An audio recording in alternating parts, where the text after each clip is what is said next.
ஒரு நாள் உன்னை பாம்பு கடிக்க வந்தப்போ பக்தி மட்டும் இருந்தா பத்தாது, புத்தியும் வேணும்னு நான் சொன்னேன்.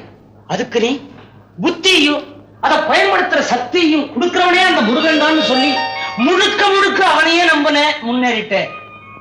அறகுறையா நம்பணும், இன்னும் அப்படியே இருக்கிறேன். குமாரதேவா, இனிமே முருகன் நான் முழுக்க முழுக்க நம்புறேன். எனக்கு வாழ்வு கிடைக்கணுங்கிறதுக்காக இல்ல, உனக்கு கிடைச்சது அப்படிங்கிற பெருமைக்காக. பொண்ண, முருகனுக்கு ஒரு வீரபாகம், இந்த குமாரதேவனுக்கு ஒரு பொண்ணு. இனிமே நான் உன்னை பிரியவே மாட்டேன்டா, பிரியவே மாட்டேன். ஐயா, உன்னை தேடி யாரோ வந்திருக்காங்க போல இருக்கு. குமாரதேவா, நான் அப்படி ஓரமா ஒதுங்கி இருக்கேன். முருகா முருகா முருகா முருகா, வணக்கம் வணக்கம் வணக்கம் வணக்கம். வாங்க வாங்க வாங்க. எங்க திடீர்னு? பழனிக்கு போயிருந்தேன்.